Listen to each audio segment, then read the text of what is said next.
Iraq में अमेरिकी सैनिकों का एक ग्रुप आधी रात में ट्रक यात्रा कर रहा है। चालक बाट अपने साथी सैनिकों से विचलित हो जाता है और सड़क पर एक बच्चे को मारता है। जब वह बाहर निकलता है बच्चे की जांच करने के लिए, उसे पता चलता है कि यह सब एक जाल था। एक एम्बुश उसके इंतजार कर रहा है और जल्दी से उसके सिर से गोली मार देता है। कुछ दिनों बाद यूएसए में बाट को हीरो का अंतिम संस्कार दिया जाता है। उसका पूरा परिवार वहाँ है, साथ ही उसकी प्रेमिका जेनेट, उसका सबसे अच्छा दोस्त जॉय और उसकी दोस्त मथिल्डा। हालांकि वे उस दिन दफनाने की प्रक्रिया को पूरा नहीं करते हैं क्योंकि खुदाई में गैस खत्म हो जाती है। अंतिम संस्कार के बाद तीनों दोस्त बाट की याद में शराब पीने जाते हैं। जेनेट चिंतित है। बाट उसे बचाने के लिए युद्ध में गया था क्योंकि उसने कभी नहीं कहा कि वह उससे प्यार करता था, लेकिन जॉय ने कसम खाई कि यह मामला नहीं था। बाट जेनेट से बहुत प्यार करता था और उसने अंगूठियां चुनने में जॉय की मदद भी मांगी थी। इससे जेनेट और भी दुखी हो जाती है, इसलिए वह अकेले रोने के लिए इमारत से बाहर निकल जाती है। लेकिन जॉय उसका पीछा करता है, उसे दिलासा देता है, यह सोचते हुए कि चीज़ें खराब नहीं हो सकती, और वे किस करते हैं और एक रात साथ बिताते हैं। इस बीच कब्रिस्तान में बाट अपनी कॉफिन में जागता है जैसे कि कुछ भी नहीं हुआ हो। कब्र अभी भी खोली होने का शुक्र है। वह बिना किसी समस्या के बाहर निकलने का प्रबंधन करता है और वह अपना रास्ता बना लेता है। मोटिशियंस बिल्डिंग में जब वह रोशनी चालू करता है और खुद को आईने में देखता है, वह यह देखकर चौंक गया कि उसके साथ क्या हुआ। उसका शरीर सड़ रहा है और उसकी आंखें पूरी सफ़ेद हैं। अंतिम संस्कार के लिए उसका मुंह भी सिल दिया गया है, इसलिए वह पहले उसे मुक्त करने के लिए कैंची का उपयोग करता है। करंट सिचुएशन पर फ्रीक आउट करने से पहले अपने आप से स्वीकार करने के बाद कि यह एक सपना नहीं है, बाट जॉय को देखने जाता है जो उसे बल्ले से सिर पर मारता है क्योंकि पहले तो उसे लगता है कि यह मजाक है। बाट उसे आश्वासित करते हैं कि वह असली है और समझता है कि वह बहुत कुछ महसूस नहीं आ रहा है, इसलिए जॉय उसको कुछ खिलाने की कोशिश करता है। दुर्भाग्य से शराब और पिज्जा एक खराब विकल्प है और बाट हर जगह उल्टी कर देता है। वे तय करते हैं कि बाट को अस्पताल जाना चाहिए और वे उसकी आंखों की अजीब होने को ढंकने के लिए धूप के चश्मे का उपयोग करते हैं। जब एक डॉक्टर उसकी जांच करता है तो वह उसके करीब आने के लिए असंविधान हो जाती है और जब वह उसके पास आता है तो वह पूरी तरह से डर जाती है जब वह ऑटोप्सी के स्कार्स के निशान प्रकट करता है। वेटिंग रूम में जॉय अचानक एक अलार्म बजता सुनता है और कर्मचारी हंगामे का कारण बनते हैं। जाहिर तौर पर पुलिस को भी बुलाते हैं, इसलिए वह बाट को वहां से निकालने के लिए दौड़ता है। जब तक वे जॉय के अपार्टमेंट में वापस आते हैं, सूरज पहले से ही राइज कर रहा होता है और बाट जमीन पर बेहोश हो जाता है। कुछ घंटे बाद जॉय मथिल्डा को फ़ोन करता है क्योंकि वह एक नर्स है और उसे पूछती है बाट को देखने आने के लिए, वादा करने के बाद कि जब तक वे पता नहीं लगा लेते तब तक किसी को इस बारे में नहीं बताएंगे कि क्या चल रहा है। मथिल्डा बाट के लक्षणों की जांच करती है और उसे मृत घोषित करती है, या अधिक सही ढंग से अनडेड। उसे यकीन है कि बाट एक वैम्पायर की तरह बन गया है और रात में फिर से जागेगा। इससे पहले कि वे बेगुनाहों पर हमला करे, जॉय को उसे ठीक से मार देना चाहिए। केवल टेक्निक्स जो काम कर सकती हैं वे दिल को दांव पर लगाना है और सिर को हटाना होगा, लेकिन जॉय को विश्वास नहीं है कि सुपरनैचुरल चीज़ें मौजूद हैं और वह मथिल्डा की चेतावनियों को अनदेखा कर देता है। जब रात होती है, मथिल्डा की भविष्यवाणी सच होती है और बाट जाग जाता है। जॉय उसकी पसंदीदा डिश बनाता है उसके लिए, लेकिन बाट बस फिर से वॉमिट कर देता है। यह देखते हुए कि उनके पास और कोई विकल्प नहीं है, वे निर्णय लेती है लेजेंड्स का पालन करने का और जॉय बाट को अस्पताल में ले जाता है जहाँ वे कुछ ब्लड बैग चोरी करने के लिए लैब में घुस जाते हैं। दुर्भाग्य से एक नर्स उसे ढूंढ लेती है, इसलिए बाट को उसके द्वारा लाए गए हथियार का उपयोग करना पड़ता है उसके साथ उसे सहयोग करने के लिए। नर्स ब्लड पैकेज को बाट के बैग में रख देती है और जब वह एक सेकंड के लिए विचलित हो जाता है, वह बैग को दूर करने के लिए लड़ने की कोशिश करती है और संघर्ष का कारण बनता है बाट का धूप का चश्मा खोने के लिए। अजीब आंखों की साइट नर्स को डरा देती है और वह पीछे हट जाती है। भागने से पहले बाट को खून से लथपथ अपना बैग निकालने का मौका दिया। जॉय को कार में वापस बाट खून पीता है जो उसकी त्वचा को सड़ने से रोकने में मदद करता है। बाद में दोस्त रात भर अलग अलग बार में शराब पीने पर खर्च करते हैं और लड़कियों से फ्लर्ट करते हैं। ये पहले से मज़ा अधिक है जब वो बाट जीवित था और वे सोचते हैं कि उसे दूसरा जीने का मौका दिया गया है। जब सुबह आती है, बाट फिर से पास आउट हो गया है और जॉय को उसके अपार्टमेंट में वापस ले जाना पड़ता है। अगली रात बाट के फिर से जागने के बाद वे लेजेंड से वस्तुओं के साथ थोड़ा प्रयोग करते हैं, लेकिन ना तो क्रॉस और ना ही पवित्र जल ने उसे चोट पहुंचाई। जॉय तय नहीं कर सकता कि बाट एक ज़ॉम्बी है या पिशाच, इसलिए अंत में वह उसे रेवेनेंट कहने का फैसला करता है। वास्तव में बाट को मारना बाहर इसका कोई इलाज नहीं है, लेकिन चूंकि वह फिर से दर्द में है, उन्हें उसे खिलाने के लिए कुछ करने की ज़रूरत है।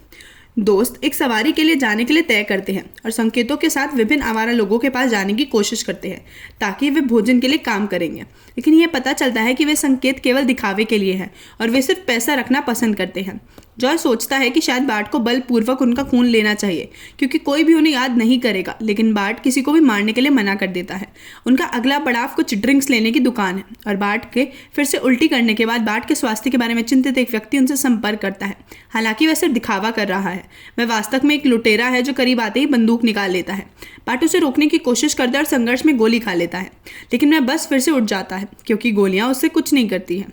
मगर बाहर निकल जाता है और बार बार बार्ट की तरफ शूटिंग करता है। इस प्रकार जॉय ने उसे पीछे से संपर्क करने और उसे बाहर निकालने का मौका लिया।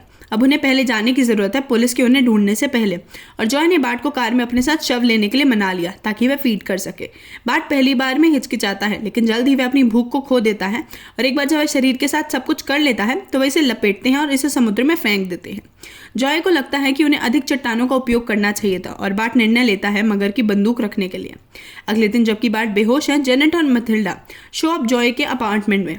पुलिस ने आखिरकार बार्ट का शरीर गायब था तो जेनेट को बुलाया था, इसलिए मथिल्डा ने उसे बताया कि क्या चल रहा है। जॉय के कंफर्म करने के बाद कि बार्ट के ठीक होने की पुष्टि करता है क्योंकि ही फेड, मथिल्डा उसके बहुत खतरनाक होने से पहले उसे मारने का विचार फिर से लाती है, लेकिन जेनेट नहीं चाहती अपने प्रेमी को फिर से खोने के लिए। वह मथिल्डा को बाहर निकालती है, फिर उसके लिए इंतजार करने के लिए बार्ट के बगल में लेट जाती है। जब रात होती है तो कपल गले लग के साथ पूर्ण मिलान करते हैं। बाद में जॉय और बार्ट ड्रिंक्स के लिए बाहर जाते हैं और वे एक स्टोर में प्रवेश करते हैं जो लूटने के बीच में है। उसकी शक्तियों के कारण बार्ट निडर है, इसलिए वह अपनी बंदूक निकालता है और वह और डाकू ने एक दूसरे को उसी समय मार दिया। जॉय मृत डाकू की बंदूक, हैप्पी डस्ट और वॉलेट लेता है और बार्ट शरीर पर फीड करता है, जबकि क्लर्क ने उन्हें अपने जीवन को बचाने के लिए धन्यवाद दिया कि वे उन वस्तुओं को देखकर जो वे मुफ्त में चुने गए थे। इस तरह की स्थिति जल्दी फिर से होती है। वे पाते हैं कि एक आदमी को एटीएम पर लूट लिया जाता है। इस प्रकार बार्ट अपराधी को मारता है और उस पर फीड करता है, जबकि पीरियड सुरक्षित रूप से भाग जाता है। स्टोर क्लर्क, जिसकी उन्हें मदद की बाद में न्यूज़ में दिखाई देता है, रिपोर्टर दोस्तों को विजिलेंट गनस्लैंगर्स कहते हैं। जॉय इस बारे में बहुत उत्साहित है, यह महसूस करते हुए कि वे सुपर हीरो बन गए हैं और इच्छा है कि बार्ट उसे द डार्क गिफ्ट भी दे। हालांकि बार्ट मना कर देता है क्योंकि मरे रहना उतना मज़ेदार नहीं है जितना लगता है। अगली रात बार्ट चोरों के एक समूह को शराब की दुकान को लूटने से रोकने की कोशिश करता है।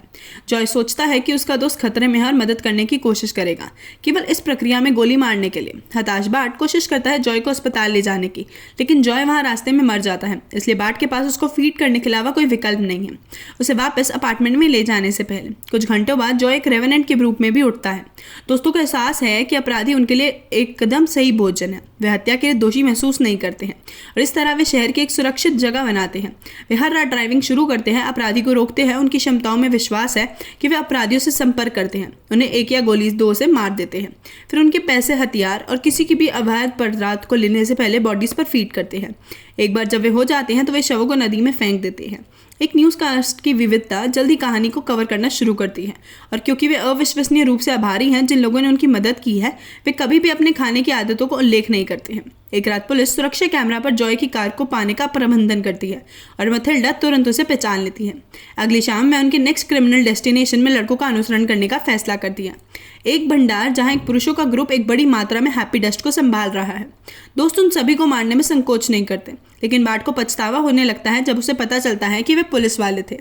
हालांकि जॉय सहमत नहीं है। वे बताते हैं कि ये लोग यहाँ क्या कर रहे थे, जो सिर्फ एक भ्रष्ट काम हो सकता है, इसलिए ये अच्छी बात है कि वे वृद्ध है।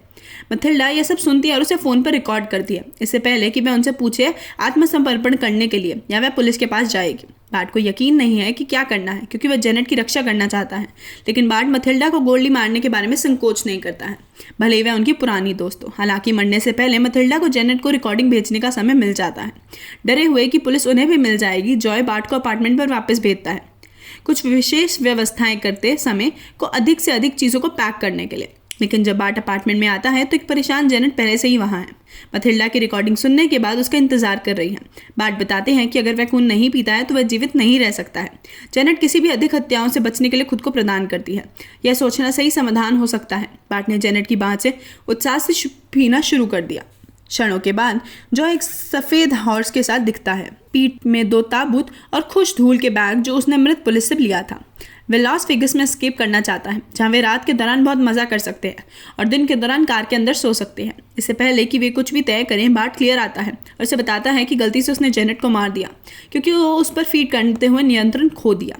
फ्यूरियस जॉय ने बार्ट को अपमान किया कि उसने क्या किया और उसके सिर को हटाने के लिए कहा ताकि वह इस तरह से उसकी दुखी जीवन में समाप्त ना हो। लेकिन जब से बार्ट हिचकिचाता है, जॉय ने उसे स्वीकार करते हुए कहा कि उसने उसके साथ एक रात बिताई थी। दोस्तों ने बहस करना शुरू कर दिया और वो एक दूसरे को गोली मारने के लिए अपनी बंदूकें निकाली जब तक कि वे गोलियां से बाहर नहीं निकलते। लेकिन जॉय के पास एक और हथियार तक पहुंचते हैं और अकेले लास वेगस निकलते हैं। पहले बार्ट को शूट करने के लिए इसका उपयोग करता है। बाद में बार्ट सही काम करने का फैसला करता है और जेनेट को नदी में फेंकता है। उसके शरीर और उसके सिर को अलग अलग बैग में डाल देता है। पुलिस उसे रेड हैंडेड पकड़ लेती है और उसे गिरफ्तार करती है। इसलिए सुबह होती है जबकि बार्ट एक जेल सेल में है। इस बीच जॉय एक गैंगस्टर समूह द्वारा अपहरण कर लिया जाता है जो उसे बार्ट के पहले शिकार से मिलने के लिए ले जाते हैं, जो एक रेवेनेंट बन गया है और वह भी नदी छोड़ने में सक्षम था क्योंकि दोस्तों ने पर्याप्त चट्टानों का उपयोग नहीं किया था। मगर बार्ट को उसने जो कुछ भी किया उसके लिए एक सबक सिखाना चाहता है और ऐसा करने के लिए वह जॉय को अपनी चेन सॉ से परिचित कराता है। रात के बाद बार्ट ऑटोप्सी लैब में उठता है क्योंकि पुलिस ने सोचा था कि वह मर चुका है। फोरेंसिक परीक्षक को डराने के बाद बार्ट बच जाता है और अपार्टमेंट में लौटता है जहाँ वह जॉय के सिर के साथ उनका इंतजार कर रहा है। यह अभी भी जीवित है लेकिन ये मुश्किल से बोल सकता है, इसलिए बार्ट उसके गले में कंपन के साथ मदद करने के लिए निजी खिलौने का उपयोग करता है। जॉय बताते हैं कि क्या हुआ और बार्ट को अपनी पीड़ा को समाप्त करने के लिए कहता है, जिसे बार्ट स्वीकार करता है। मित्र एक पर्याप्त साजिश पर जाएं और बार्ट जॉय से कहता है कि वह उसे एक बुलडोज के साथ ले जाए। चलाने से पहले उसे प्यार करता है। बाद में बार्ट अलग अलग तरीकों से चीज़ों को समाप्त करने की कोशिश करता है लेकिन उनमें से कोई सा भी काम नहीं करता। उनकी अगली कोशिश मेट्रो रेल है लेकिन यह तो काम ही नहीं करता और बजाय वह ट्रेन में सवार होता है। जब एक महिला उस पर जांच करने के लिए करीब आती है तो वह अपनी भूख को नियंत्रित नहीं कर सकता है और उस पर कूद पड़ता है खाने के लिए। बार्ट की खोज तब की जाती है जब ट्रेन अगले स्टेशन पर रुक जाती है, इसलिए वह भीड़ के माध्यम से चलता है। बचने की कोशिश कर रहा है क्योंकि वह गार्ड को दूर धकेल रहा है। पुलिस पहले से ही उसका बाहर इंतजार कर रही है और वे उसे और इमारत से बाहर आने वाले प्रत्येक नागरिक को गोली मारने में संकोच नहीं करते हैं। लेकिन ये अभी भी बार्ट को रोकने के लिए पर्याप्त नहीं है। अपने शरीर को छेदते हुए सभी गोलियों को नजरअंदाज करते हुए वह भागता है और शहर से भाग जाता है जब तक कि वह पास की पहाड़ी पर नहीं पहुंच जाता जहां वह सूर्योदय की प्रतीक्षा करता है। एक बार जब वह बेहोश हो जाता है तो हजमाहट सूट में पुरुषों का एक समूह बार्ट को लेने के लिए आता है। अगली बार बार्ट जब जागता है तो वह एक गिलास कंटेनर के अंदर होता है जो उसके जैसे अन्य लोगों से घिरा होता है।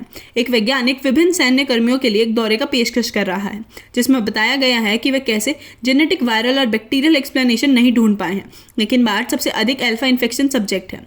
जब एक जनरल को पता चलता है कि बार्ट सेना में हुआ करता था तो वह उसे बताता है कि उसके पास एक लैब होगा। सेकंड्स के बाद सभी रेवेनेंट्स ईरान के बीच में बड़े कैनिस्टर्स में एयर ड्रॉप किए गए हैं। ऐसी और वीडियोस के लिए हमारे चैनल को सब्सक्राइब करें, वीडियोस को लाइक करें और नोटिफिकेशंस को ऑन करें। वीडियो देखने के लिए शुक्रिया।